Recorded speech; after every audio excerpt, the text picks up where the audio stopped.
In 1881, Nora Shelley lived with her 4 children in a cabin not far from the Des Moines River in Boone Country, Iowa.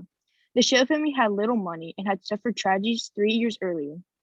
The death of the child's father in a railroad accident and the death of the fourth child, Michael, who had drowned that same year. Nora Shelley, broken in spirit and health from enduring such loss, struggled to raise her family alone, with the help of her eldest child, Kate. In 1881, Kate was 15 years old, a hardworking, compassionate young woman who spent her time plowing the family's fields, tending the cow, hogs, and chickens, and helping to care for her brother and sisters. All the while, Kate tried to maintain her own schooling with hope of someday becoming a teacher. In July of that year, something happened that would transform Kate from local teen to Iowa heroine.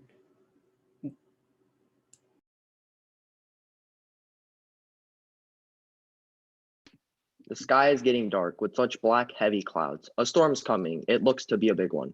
I don't know how much more rain we can take. Honey Creek is already up to its bank with all the rain we've had this month.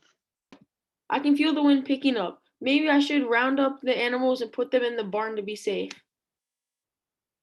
Thank you, Kate. I don't know what I'd do without you. Margaret, Mame, John, it's time to get inside. That night, Kate and her mother stood at the window.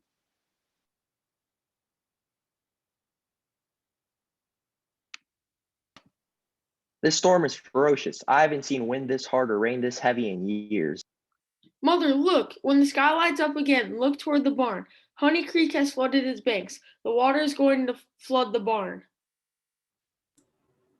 Kate hurriedly pulled on a coat and rushed out into the storm. She waded through mud and water to the stable and let the animals run out free. Run to high ground where you will be safe. You know what Father always said about heavy, prolonged rains in the railroad? The bridge over Honey Creek is only as strong as the soil it stands on. With this storm, the soil is washing away, and you know what that means. Just then, Kate and her mother heard a heart-wrenching sound, the hiss of a steam engine, followed by the horrifying crash of metal. The bridge is out. A train's gone down. And it's 11 o'clock, almost time for the Midnight Express. Kate knew that every night at midnight, a high-speed train traveled over the Ohio Railroad Bridge above the Des Moines River and then across a small railroad bridge over Honey Creek, directly in front of the Shelley home. What are you doing? I have to warn someone to stop the Midnight Express. Kate, you'll risk your life out there. The Midnight Express carries 200 people. I can't let it go off the bridge. Go on then, and do what you can. Kate lit a lantern, kissed her mother goodbye, and rushed outside. Wading up to her knees on flooded ground, she made her way to the broken bridge. Huge flashes of lightning revealed 2 men below. Of the 4 who had ridden the small engine, 2 were still alive, clinging to the tree limbs in a raging creek. One saw Kate's light and called out. Run for help. Tell the station master he must stop the Midnight Express. Kate jumped off the broken bridge and sunk to her ankles in mud. Struggling against the storm, she forced her way to the Des Moines Bridge, the only pathway to the station. Kate held her breath and took several steps out onto the long, steep trestle.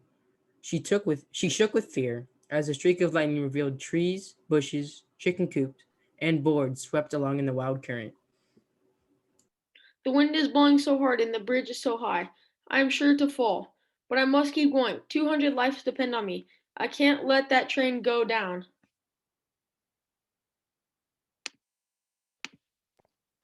Kate began to crawl on her hands and knees. She lost her balance, and the lantern smashed against the bridge and dropped in churning waters below.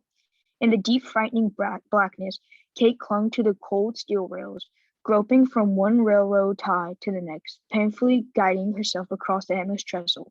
Repeatedly, her skirt caught on protruding nails and spikes. Her hands and knees scraped across rough, splintered wood, and rain drenched her body.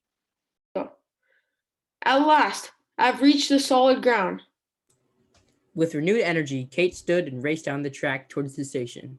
Bursting inside, Kate called out to the station master. You must stop the train. The bridge at Honey Creek is out, and a train has already fallen off. At once, the station sounded a long, loud emergency whistle calling for help and commanded the Midnight Express to stop. Townspeople readied a small steam engine with ropes, shovels, and other rescue gear. Wait, take me with you. With Kate's help, the rescue party saved the 2 surviving engineers. Then they brought Kate home, where she fell into bed exhausted.